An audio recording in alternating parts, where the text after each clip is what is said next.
नमस्कार, news are के खास कार्यक्रम 4 बड़ी खबरों में आपका स्वागत है। मैं हूं आपके साथ अभिनय सिंह चौहान। आज की पहली बड़ी खबर शिमला में संजौली मस्जिद को लेकर है, जहां मस्जिद का अवैध निर्माण हटाने को लेकर विवाद गर्माता जा रहा है। दूसरी बड़ी खबर राहुल गांधी के आरक्षण पर दिए बयान को लेकर है, जहां बसपा प्रमुख मायावती ने हमला बोला है। तीसरी बड़ी खबर कालिंदी एक्सप्रेस को पलटाने की साजिश में नए खुलासे को लेकर है। और चौथी बड़ी खबर सांची टेकओवर को लेकर है, जहां कांग्रेस नेता विवेक तनखा ने मध्य प्रदेश सरकार और अमूल पर आरोप लगाए हैं। तो चलिए शुरू करते हैं 4 बड़ी खबरें।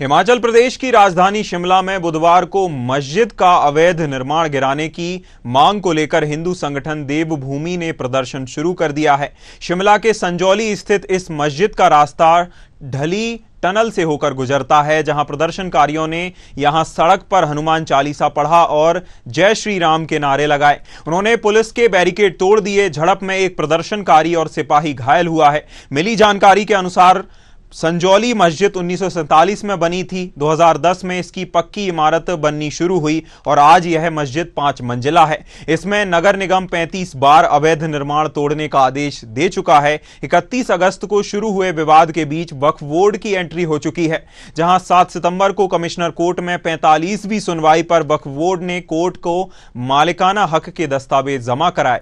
वहीं विवाद को बढ़ता देख हिंदू नेताओं को हिरासत में ले लिया गया है और इलाके में ड्रोन से निगरानी की जा रही है।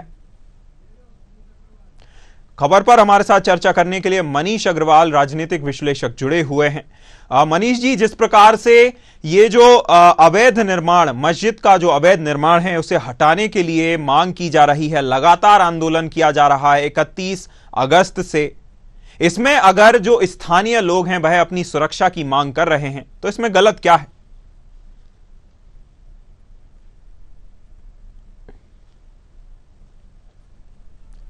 मनीष जी, आप मेरी आवाज सुन पा रहे हैं? मुझे आपकी आवाज आ रही है, आपको मेरी आवाज आ रही है? जी जी जी जी, बिल्कुल।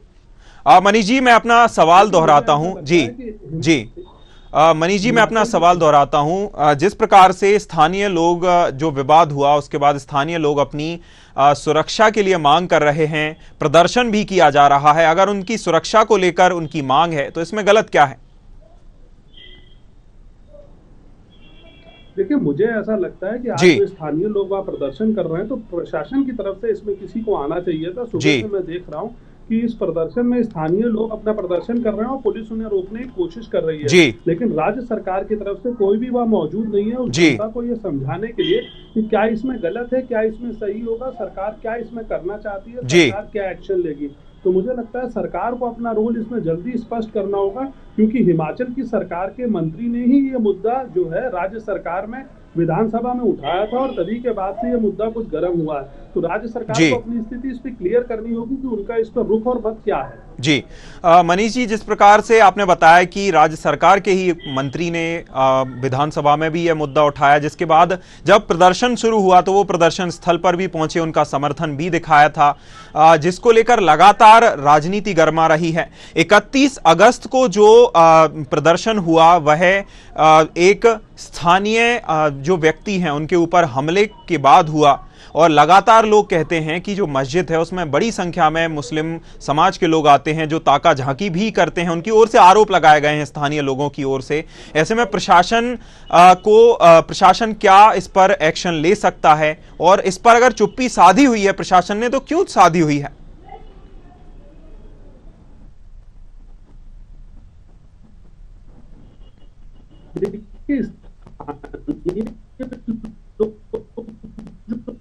वहाँ पे इस समय प्रदर्शन तो खत्म करा सकती है, लेकिन मुझे लगता है कि इस समस्या को सरकार ने जल्दी डरा तो ये रुक ले लेगी, इससे बड़ी हो जाए। बात जनता कर रही है, आप सोल्यूशन नहीं दे पाएंगे, रोकने की तो आज के बाद जब ये प्रदर्शन होगा तो ये कभी भी उग्र भी और इसमें झगड़ा है, क्योंकि लोग भावी जसला जनता के समक्ष आके उसे बताना पड़ेगा कि आपका इसमें विचार क्या है, आप रखते हैं। जी बिल्कुल। लगातार मीडिया के सामने तो वहां के मुख्यमंत्री सुखविंदर सिंह सुक्खू लगातार बयान देते हैं कि हम नजर बनाए हुए हैं, लेकिन उनकी ओर से अब तक कोई भी आधिकारिक बयान इस मामले पर नहीं दिया गया है। देखना होगा कि प्रशासन अपना स्टैंड कब तक लेता है और वह अवैध निर्माण के खिलाफ भी है या अवैध निर्माण के समर्थन में ही खड़ा हुआ प्रशासन है। बहुत शुक्रिया मनीष जी आपका जुड़ने के लिए, हमारे साथ अहम जानकारी साझा करने के लिए।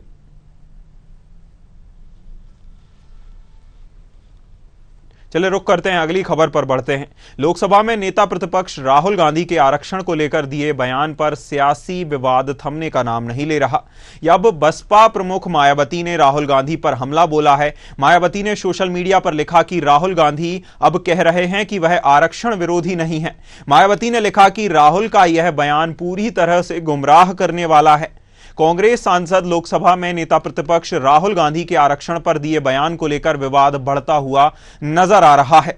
खासतौर पर बहुजन समाज पार्टी सुप्रीमो मायावती राहुल गांधी को छोड़ने के मूड में नजर नहीं आ रही।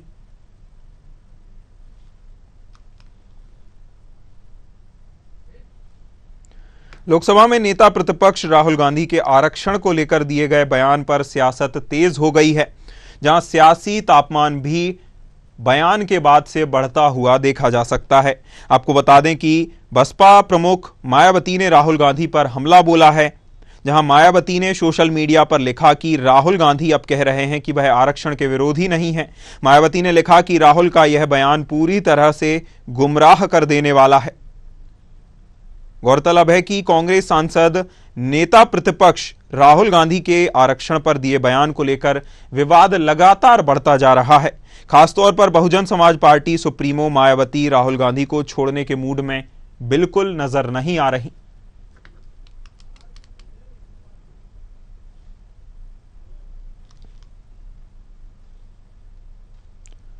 लोकसभा में नेता प्रतिपक्ष राहुल गांधी के आरक्षण को लेकर दिए गए बयान पर सियासत तेज है, जहां सपा सुप्रीमो की ओर से हमला बोला गया है। राहुल गांधी से आरक्षण को लेकर सवाल किया गया है।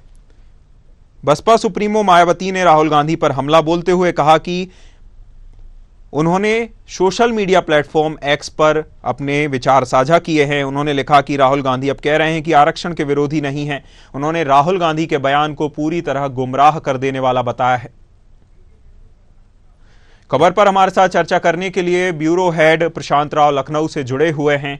प्रशांत, जिस प्रकार से बसपा सुप्रीमो आरक्षण को लेकर लगातार मुखर रहती हैं और जिस प्रकार से जो राहुल गांधी का विदेश में अमेरिका में इस तरह का बयान सामने आया है कि आरक्षण के विरोधी नहीं है, ये सफाई मानी जाए उनकी ओर से या एक वह अपने विचार साझा कर रहे थे कि आरक्षण के विरोध में नहीं है?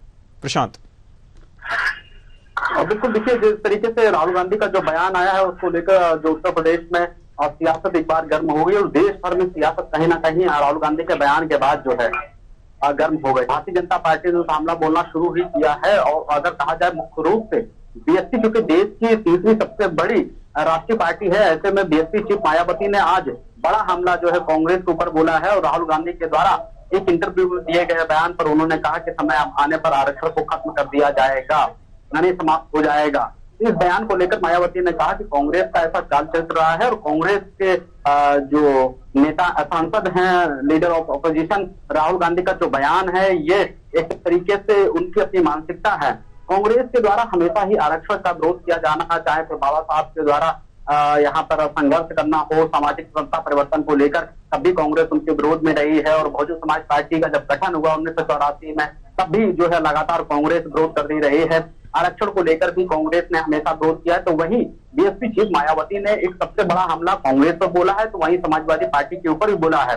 ये कहा है कि जब यहाँ पर समाजवादी पार्टी और कांग्रेस की गठबंधन की सरकार केंद्र में थी तो निश्चित तौर से जब प्रमोशन में रिजर्वेशन का मसला आया था तो यहाँ समाजवादी पार्टी ने प्रमोशन में रिजर्वेशन का विरोध किया था, उसका समर्थन कांग्रेस ने किया था। तो ये लोग आरक्षण विरोधी लोग हैं और चुनाव के समय जो आरक्षण बचाओ संविधान बचाओ का नारा देते थे और ये दो मुहे लोग हैं जो समय समय पर बदलते रहते हैं। निश्चित तौर से मायावती का जो वक्तव्य आया है उन्होंने अपने सोशल मीडिया एक्स पर पोस्ट किया है वो कांग्रेस और समाजवादी पार्टी के ऊपर बड़ा हमला है।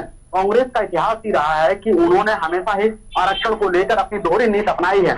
समय समय पर राजनीतिक लाभ लेने को लेकर कांग्रेस का इस तरीके का चाल चरित्र रहा है। और इसके साथ ही अगर देखा जाए कि कांग्रेस के द्वारा जो आरक्षण में घोटाले की बात की जाए, वो चाहे फिर झारखंड में रहा हो, इसके साथ ही अन्य राज्यों में रहा हो, वहां पर इन्होंने गड़बड़ियां की हैं। इसीलिए मायावती हमेशा जो है इनके ऊपर हमलावर रहती हैं। और कांग्रेस को लेकर मायावती ने जो निशाना साधा है वो निश्चित तौर से एक तरीके से अगर देखा जाए कि कांग्रेस के leader of opposition Rahul Gandhi जो सांसद हैं, उनके द्वारा एक इंटरव्यू में साफ तौर से इस बात को रखा गया है कि अगर समय पर इस तरीके की जो व्यवस्थाएं रहेंगी तो आरक्षण को समाप्त कर दिया जाएगा। लेकिन कांग्रेस के लोग ये तर्क दे रहे हैं कि यह बयान इसलिए दिया है कि अगर समय और परिस्थितियां अनुकूल रही और SC ST OBC का जो रिजर्वेशन है, इनको रिजर्वेशन पूरा मिला, इनकी समानता अगर समान रूप से होती है, इनकी सामाजिक भागीदारी बराबरी की होती है, तो निश्चित रूप से ये जो है आरक्षण समाप्त कर दिया जाएगा और एक स्वराष्ट्र बनाने का जो सपना है वो पूरा किया जाएगा। लेकिन BSP चीफ इस बात को लेकर विरोध जता रहे हैं कि समय समय पर अन्य प्रदेशों में कांग्रेस अपनी अलग अलग रणनीति रखती है और अलग अलग जगह आरक्षण को लेकर प्रावधान रखती है। चाहे पर वो कर्नाटक की सरकार रही हो या फिर अन्य राज्यों में सरकार रही हो, वहाँ कांग्रेस की अलग अलग नीतियां रही हैं। राजस्थान में भी अलग नीतियां रही हैं। और अभी हाल में ही जो राहुल गांधी का बयान आया, इसने अब देशव्यापी मुद्दों को सुलझाना शुरू कर दिया है। एक तरफ जहां कांग्रेस अभी जो भारतीय जनता पार्टी से घिरी हुई थी, तो वही BSP ने आज बड़ा हमला बोल दिया है। तो BSP ने देशव्यापी कांग्रेस के खिलाफ एक आंदोलन खड़ा करने की लेकर जो है प्लानिंग कर रखी है। अपने जो कोऑर्डिनेटर्स हैं, जिलाध्यक्ष हैं, उनको ये कहा है कि इसको लेकर कांग्रेस के चाल चरित्र मानसिकता को जनता के सामने रखें, खासकर SC OBC ST के लोगों को बताया कि कांग्रेस हमेशा से आरक्षण विरोधी रही है। प्रशांत, जो आपने एक मुद्दा उठाया कि कर्नाटक की अगर बात की जाए या अन्य प्रदेशों की दोहरी नीति की कांग्रेस की ओर से आरक्षण पर बात की जाए, तो लोकसभा चुनाव के समय भाजपा की ओर से यही मुद्दा उठाया गया था कि वह आरक्षण छीनकर विशेष समुदाय को देना चाहते हैं, अन्य समुदाय के लोगों को SC ST या OBC का आरक्षण देना चाहते हैं। क्या जो मायावती का बयान सामने आया है, मायावती ने जो लिखा है, क्या वह उसी रास्ते पर चलती हुई हमें मायावती दिख रही हैं कि वही एक माफ कीजिएगा उसी रास्ते पर चलती हुई मायावती दिख रही हैं जिसमें वह इशारा इंगित कर रही हैं कि ऐसा कांग्रेस की ओर से किया जा सकता है? क्षेत्र ही रहा है। BSP हमेशा से कांग्रेस के विरोध में रही है, शुरू से ही। जब से DS4 के बाद BSP का जो गठन हुआ है और उसके बाद जो पहले संस्थापक रहे BSP के मानवर कांशीराम, उन्होंने हमेशा ही कांग्रेस को लेकर अपने बयान जारी किए हैं। और इसके साथ ही BSP चीफ मायावती जो वर्तमान में है, वो भी लगातार कांग्रेस पर हमलावर रहती हैं। क्योंकि जिस तरीके से आरक्षण को लेकर कांग्रेस ने यहाँ सबसे ज्यादा माहौल खराब किया है, खासकर आरक्षण का जो प्रावधान था 10 सालों के लिए था। एक चीज और समझनी चाहिए कि कांग्रेस ने और भारतीय जनता पार्टी ने आरक्षण को लेकर जिस तरीके से लोगों में एक विरोधाभास पैदा कर दिया है, ये कहीं ना कहीं आने वाले समय में बड़ा ही घातक हो सकता, क्योंकि आरक्षण का प्रावधान 10 साल के लिए था और स्वयं जो संविधान निर्माता बाबा साहब अम्बेडकर ने कहा था कि जब 10 साल आरक्षण के पूरे हो जाएंगे तो स्वतः ये समाप्त हो जाएगा। यानी कि जब सरकारें पूरा आरक्षण दे देंगे तो ये स्वतः ही समाप्त हो जाएगा। इसमें किसी प्रकार केंद्र सरकार, राज्य सरकार का कोई भी दखल नहीं होगा। लेकिन कांग्रेस की लंबे समय तक सरकार रही, इन्होंने आरक्षण को पूरा नहीं किया। लेकिन 10 साल भारतीय जनता पार्टी की भी सरकार रह चुकी है। तो ऐसे में जो 27% OBC का रिजर्वेशन था, 22.5% यहाँ SC ST का रिजर्वेशन था, वो पूरा नहीं हुआ। तो आरक्षण आज के समय में कहीं ना कहीं मानसिक तरीके से विद्वेष बन चुका है लोगों के लिए। और इसके साथ ही ये माना जाता है कि आरक्षण की भीख है और इस तरीके के स्लोगन भी लगातार देखे जाते हैं। इसमें उच्च वर्ग में संघर्ष भी है और ये संघर्ष कहीं ना कहीं घातक होने वाला है आने वाले समय में। इसी को लेकर मायावती हमेशा कांग्रेस के ऊपर, क्योंकि कांग्रेस ने ही उपज रखी थी कि जो आरक्षण को लेकर विरोधाभास पैदा किया है और सरकार रहते उन्होंने पूरा नहीं किया है और 2024 के चुनाव में आरक्षण बचाओ संविधान बचाओ का नारा देते हैं। ये झूठा और एक तरीके से कहा जाए कि छलावा जैसा ही बयान राहुल गांधी का है। विदेश में जाकर आरक्षण को खत्म करने की बात करते हैं और देश में आते ही जब लोग उसका विरोध करते हैं तो वो इस पर सफाई देते हैं। बिल्कुल, राहुल गांधी पर लगातार मायावती हमलावर हैं। आरक्षण को लेकर उनकी ओर से सवाल खड़े किए गए हैं। देखना होगा कि कांग्रेस की ओर से इस पर क्या प्रतिक्रिया निकलकर सामने आती है। बहुत शुक्रिया प्रशांत आपका जुड़ने के लिए, हमारे साथ अहम जानकारी साझा करने के लिए।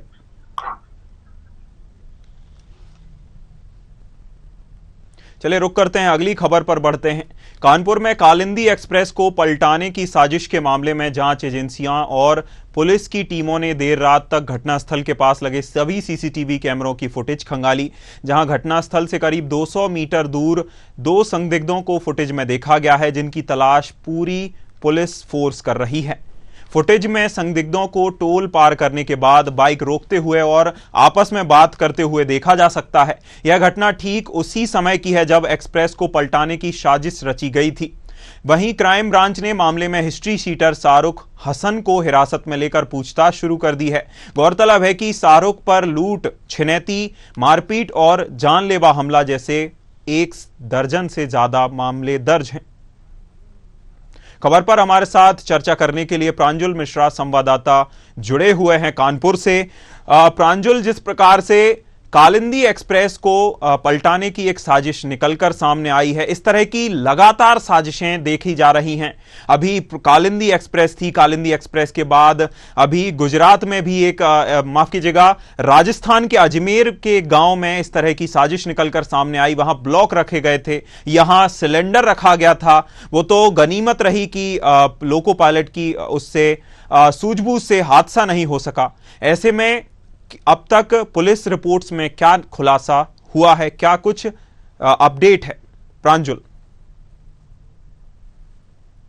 चाहूंगा कानपुर में जिस तरह से कालिंदी एक्सप्रेस को विस्फोट करके उड़ाने की साजिश, जो पलटाने की साजिश रची गई थी, क्योंकि ये नाकाम हो गई, इसको लेकर के जांच एजेंसियां आप अलर्ट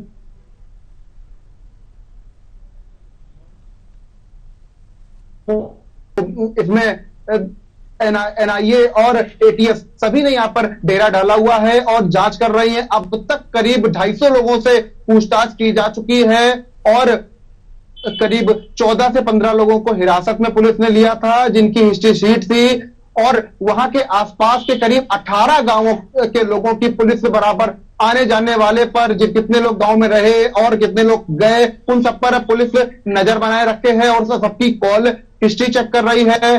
क्योंकि जिस तरह से सिलेंडर को ट्रैक में रखना और वहां पर बोतल बम मिलना और वहां पर बारूद एक मिठाई के डिब्बे में मिलना, यह कहीं ना कहीं इशारा करता है कि ट्रेन को उड़ाने की साजिश थी, लेकिन बहुत ही ट्रेंड आतंकी नहीं कहा जा सकता। और पर भरोसा हो गया है कि इसमें कोई आतंकी संगठन तो नहीं नजर आ रहा है। हो सकता है कि अभी हाल ही में आपने एक टेलीग्राम के माध्यम से वीडियो देखा होगा और मीडिया पर वायरल भी हुआ था, आतंकवादी जो इंडिया का है पाकिस्तान की शरण में है इस वक्त, उसने ट्रेन हादसे करने को लेकर के एक वीडियो जारी किया था कि अलग अलग जगह पर हम स्लीपर सेल्स के माध्यम से ट्रेनों को बेपटरी करेंगे और बड़ी वारदातें करेंगे। इसको लेकर के कहीं ना कहीं जांच एजेंसियां अलर्ट मोड पर आ गई। जांच एजेंसियों के अलर्ट मोड पे आने के बाद कहीं ना कहीं वो अपनी साजिशों में कामयाब नहीं हो पाए, लेकिन जिस तरह से ये एक के बाद ट्रेन हादसे हो रहे हैं और साजिशें हो रही हैं, इससे कहीं ना कहीं अब प्रशासन भी अलर्ट मोड पर आ गया है। चाहे रेल पुलिस की हम बात करें, चाहे कानपुर कमिश्नरेट पुलिस की हम बात करें, चाहे एनआईए की बात करें, चाहे आईबी की बात करें, चाहे एटीएस की बात करें, सभी अलर्ट मोड पर हैं और जांच कर रही हैं। हाल ही में जो नीलाब्जा चौधरी हैं, यूपी एटीएस के आईजी मौके पर पहुंचे थे, उन्होंने जांच की थी और सबसे अहम जो सुराग पर हाथ लगा है, क्योंकि करीब 2 संदिग्ध लोग, जिस वक्त ये हादसा हो रहा था, इसे अंजाम दिया जा रहा था, मौके पर सीसीटीवी फुटेज एक जांच में लिया गया है कि सीसीटीवी फुटेज में 2 संदिग्ध लोग आते दिख रहे हैं। टोल प्लाजा का ये फुटेज बताया जा रहा है, शिवराजपुर स्थित जो है वहां पर उन्होंने रुक गए थे और वहां से आगे नहीं बढ़े, वो आपस में बात करते रहे। शाहरुख नाम का एक बंदा जो कि हिस्ट्री शीटर है, जो कि जिला बदर का आरोपी, जिसको जिला बदर रखा गया था, लेकिन वो उसके बावजूद गांव में घूम रहा था। इसको लेकर के पहले यूपी पुलिस ने उससे पूछताछ की थी, लेकिन उसको छोड़ दिया था, लेकिन उसके बाद जांच एजेंसियों ने उसे फिर से अपनी गिरफ्त में लेकर के लखनऊ लेकर के उससे वृहद स्तर पर पूछताछ की है और अभी तक उसे लाया नहीं गया। हालांकि मैं इसके परिजनों की बात करें तो शाहरुख के परिजन साफ तौर पर बोल रहे हैं कि हमारा बेटा ऐसा नहीं है और हमारे बेटे ने इस साजिश को अंजाम नहीं दिया है। लेकिन एक अहम सवाल यह भी उठता है कि शाहरुख की भगवा अंगोछे में आईडी, जो फेसबुक पर उसने एक आईडी बनाई थी नाम बदल करके, वो भी अपने आप में एक जांच का विषय है कि कहीं गैर समुदाय से एक दूसरे समुदाय में आकर के इस बड़ी वारदात को अंजाम देने की साजिश तो नहीं शाहरुख ये जो रच रहा था। इस पर भी एनआईए और एटीएस और आईबी जांच कर रहा है। जी प्रांजुल, जिस प्रकार से इस मामले में नए खुलासे हो रहे हैं कि जो प्रांजुल माफ कीजिएगा, जो शाहरुख की ओर से जो एक द्वेष, हम कहें सामाजिक द्वेष पैदा करने का भी प्रयास कहीं ना कहीं शाहरुख की ओर से किया जा रहा था, इस तरह से गलत नाम बदलकर आईडी बनाना, और जिस प्रकार से अब इस मामले में जो केंद्रीय जांच एजेंसियां हैं, आईबी हो, एटीएस हो या एनआईए हो, इससे कहीं ना कहीं जो आतंकी साजिश है इसके पूरे सबूत मिलते दिखते हैं, जिसका लंबे समय से घटनाक्रम चला आ रहा है। ऐसे में जो हजारों किलोमीटर है, चूंकि हजारों किलोमीटर में हमारी रेल लाइन बिछी हुई है, ऐसे में क्या एक्शन लिया जाएगा इंटेलिजेंस एजेंसियों की तरफ से भी या हम कहें रेल विभाग की ओर से भी कि इस तरह की घटनाओं को रोका जा सके, क्योंकि हर जगह या इतनी बड़ी जो रेल लाइन है इस पर गश्त लगाना तो आसान नहीं होगा। प्रांजुल, अब आपको बताना चाहूंगा जिस तरह से ये घटनाक्रम हुआ है, जिसके बाद से आईबी हो, इंटेलिजेंस ब्यूरो, एटीएस और इसमें सभी जांच एजेंसियां अलर्ट मोड पर हैं, और शाहरुख की बात ही नहीं केवल, क्योंकि जिस वक्त ये जो घटनाक्रम हुआ है जहां पर ये सिलेंडर जो हादसा को अंजाम देने का प्रयास किया गया, उससे कुछ ही दूरी पर एक मजार थी जहां पर गैर समुदाय के कुछ लोग वहां पर प्रार्थना करने के लिए और वहां पर नमाज पढ़ने के लिए भी आते थे। उनको लेकर के भी संदिग्धता जताई जा रही है। हो सकता है कि उनमें भी एक साजिश हो सकती है। वहां पर सुरक्षा बलों को तैनात कर दिया गया है और उनसे भी पूछताछ की जा रही है, क्योंकि आपको बताना चाहूं ये जो जहां पर ये अब मजार बनी है वो मजार हाईवे से कुछ ही दूरी पर बनी हुई है, कोई भी आसानी से वहां पर आ सकता है। तो ऐसे में जो पुलिस आसपास के 18 गांवों के जो 3 एजेंसी है सिलेंडरों की और वहां के जो मिठाई की दुकानें हैं, वहां पर जो पेट्रोल पंप है और जो टोल प्लाजा है, उनके सीसीटीवी खंगालने में जुटी है। अभी तक कोई पुख्ता सबूत तो हाथ नहीं लगे हैं, लेकिन कहीं ना कहीं एनआईए और आईबी और एटीएस ने अपनी जांच तेज कर दी है। अब आने वाला वक्त बताएगा कि ये क्या मामला है, क्योंकि इससे कतई इनकार नहीं किया जा सकता, क्योंकि भारतीय जनता पार्टी के नेताओं की बात करें तो वो उन्हें विपक्ष की साजिश लग रही है, क्योंकि कहीं ना कहीं उन्हें यह लगता है कि भारतीय जनता पार्टी की सरकार गिराने के लिए इस तरह की रणनीति विपक्ष भी कर सकता है, तो इससे भी इनकार नहीं किया जा सकता। अब इसमें जो जांच एजेंसियां हैं क्या कुछ रिपोर्ट अपनी पेश करती है, जांच का विषय है। जी बिल्कुल, उत्तर प्रदेश में इस तरह की ये लगातार बड़ी घटनाएं सामने आ रही हैं। इस बार तो यह घटना बच गई। देखना होगा कि जांच एजेंसियां इसमें क्या रिपोर्ट सौंपती हैं और आतंकी साजिश है या फिर कोई असामाजिक तत्व इस तरह से माहौल बिगाड़ने का प्रयास कर रहे हैं, सामाजिक द्वेष पैदा करने का प्रयास किया जा रहा है। बहुत शुक्रिया प्रांजुल आपका हमारे साथ जुड़ने के लिए, हमारे साथ अहम जानकारी साझा करने के लिए। चलिए रुक करते हैं, अगली खबर पर बढ़ते हैं। लोकसभा चुनाव 2024 से पहले अटकलें लगाई जा रही थी कि गुजरात का milk product brand Amul Madhya Pradesh के मिल्क प्रोडक्ट ब्रांड सांची को टेक ओवर कर सकता है। हालिया खबरों के बीच कांग्रेस नेता और राज्यसभा सांसद विवेक तनखा ने दावा किया कि अमूल पिछले दरवाजे से सांची को टेक ओवर करने जा रही है। इस टेक ओवर को लेकर तनखा ने अपना विरोध दर्ज किया है। उन्होंने एक्स पर वीडियो शेयर करते हुए विरोध दर्ज कराया।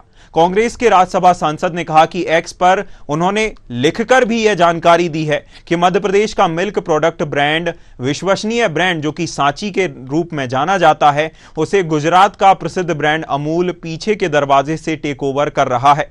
कर्नाटक के नंदिनी के साथ भी यही प्रयास हुआ था। मध्य प्रदेश सरकार चाहे घुटने टेक दे, मगर मध्य प्रदेश की 7.5 करोड़ जनता, जिसके लिए सांची घर घर का ब्रांड है, वह विरोध करेगी। आज जब मुझे जानकारी मिली कि सांची जो मध्य प्रदेश का एक बहुत मिल्क प्रोडक्ट का एस्टैब्लिश ब्रांड है, मध्य प्रदेश की शान है, मध्य प्रदेश इस ब्रांड को ट्रस्ट करता है और ये ब्रांड घर घर तक पहुंचता है, उसको बहुत दिनों से अमूल टेक ओवर करने की कोशिश कर रहा था। अमूल गुजरात की एक ब्रांडेड कंपनी है। आप गुजरात में और विश्व में अच्छा काम कर रहे हैं, उस पर हमको कोई आपत्ति नहीं है। पर मध्य प्रदेश के ब्रांड को इस तरह से टेक ओवर करके मध्य प्रदेश को आप क्या दिखाना चाहते हो? मैं इसका ऑपोजिशन करता हूँ, मैं इसका विरोध करता हूँ। और इस प्रकार का अगर टेक ओवर मध्य प्रदेश की सरकार परमिट करेगी तो ये गुजरात के सामने घुटना टेकना हो जाएगा। खबर पर हमारे साथ चर्चा करने के लिए सत्यम शर्मा संवाददाता भोपाल से जुड़े हुए हैं। सत्यम, जिस प्रकार से जो बैकडोर से अमूल लगातार साजिश रच रहा है कि सांची को टेक ओवर किसी प्रकार कर लिया जाए, विवेक तनखा ने आरोप लगाया है, किस प्रकार से देखा जाना चाहिए? देखिए, बिल्कुल राज्यसभा सांसद विवेक तनखा ने साफ तौर पर ट्वीट करके कहा है और इस पर बयान दिया है उनके सामने कि सांची जो मध्य प्रदेश का ब्रांड है, जहां पर दूध उत्पादन को लेकर तमाम जो कई जगह पर संघ बनाए गए हैं, चाहे ग्वालियर की बात करें, जबलपुर, इंदौर, भोपाल और सागर में इस तरह के जो सांची के प्रोडक्ट होते हैं वो सामने आते हैं। उसको लेकर के कई दिनों से चर्चा चल रही थी। विधानसभा चुनाव, लोकसभा चुनाव से पहले भी चर्चा थी कि हो सकता है कि अमूल का जो ब्रांड है वो सांची को टेक ओवर कर ले, क्योंकि उस समय देखा गया था कि कई जो जगह पर है सांची प्रोडक्ट घाटे में चल रहा था। अभी भी बात करें तो ग्वालियर और जबलपुर, इसके साथ साथ ही जो सागर है वो घाटे में चल रहा था। हालांकि सागर फिलहाल अभी नो प्रॉफिट नो लॉस पे आ गया है, लेकिन ऐसे में माना जा रहा था कि हो सकता है कि अमूल ब्रांड जो गुजराती ब्रांड है वो मध्य प्रदेश के सांची को टेक ओवर कर ले। लेकिन अभी देखिए, सांची के साथ अभी अधिग्रहण भी हुआ है और सांची को नेशनल डेयरी जो फेडरेशन है, नेशनल डेयरी बोर्ड का जो फेडरेशन है, वो उन्होंने अब सांची को अधिग्रहण किया है और सांची के तौर पर यहाँ सांची की ब्रांडिंग की वही करेगा और केंद्रीय जो डेयरी प्रोडक्ट बोर्ड है वो अभी सांची की ब्रांडिंग करेगा और सांची की ब्रांडिंग के साथ साथ सांची को भी वो टेक ओवर कर रहा है। चाहे भोपाल की बात करें, चाहे जबलपुर की बात करें या रीवा, ग्वालियर और सागर की बात करें। हालांकि इस पर कई विवाद भी हुआ था। देर रात देखिए जो पीएस थे उनको हटा दिया गया था और पीएस को हटाने की बात कही जा रही है कि उन्होंने कहा था कि पहले अगर सांची का विरोध करना है तो ग्वालियर और जबलपुर कतई जहां पर घाटे में चल रही है सांची, यहाँ पर इंदौर और भोपाल फायदे में है सांची, तो इसका डिवीजन करने का कोई मतलब नहीं करता। तो ऐसे में ये साफ तौर पर उसके बयान के बाद उनको, हालांकि पचपला डेयरी के पीएस के हटा करके उनको सिर्फ पर्यावरण विभाग में पीएस की जवाबदारी दी है। रमेश जो है वो अब इसकी जवाबदारी संभालते हुए नजर आएंगे, उनको पीएस का प्रभार दिया गया है। तो लगातार विवेक तनखा भी इसी बात को कहते हुए नजर आ रहे हैं कि लेकिन जैसे कर्नाटक में हुआ है, कंदामी, उसके में भी ब्रांड में ऐसा हुआ था कि उसको भी टेक ओवर करने की कोशिश की गई थी। लेकिन विवेक तनखा का साफ तौर पर ये निशाना है कि 7.5 करोड़ की जनता इस तरह का बर्दाश्त नहीं करेगी कि उनके जो सांची ब्रांड है मध्य प्रदेश का, जिसका अब तक का ब्रांड उनका नाम सुनते आए हैं, उसको टेक ओवर किया जाए और इस पर भी राजनीति हो। लेकिन लगातार देखिए अब इस पर राजनीति होनी शुरू हो गई है और ये मैटर कब तक चलेगा ये भी देखने वाली बात होगी। फिलहाल सांची के ब्रांडिंग के लिए, सांची के जो उत्पादन है, सांची दूध का जो उत्पादन होता है उसके लिए और तमाम जो चाहे उत्पादन की बात करें, उसके ट्रांसपोर्ट की बात करें या अन्य तरह के ब्रांडिंग की बात करें, तमाम चीजों को लेकर के केंद्रीय जो डेयरी बोर्ड है उसने इसका अधिग्रहण किया है और इसमें 1500 करोड़ रुपए का जो लागत है वो मध्य प्रदेश सरकार की लगाने को तैयार हो गई है। तो कुल मिलाकर माना जा सकता है कि इस पर अभी राजनीति होनी बाकी और इस पर सांची को लेकर के तमाम जगह कांग्रेस अपना विरोध प्रदर्शन भी दर्ज कराएगी।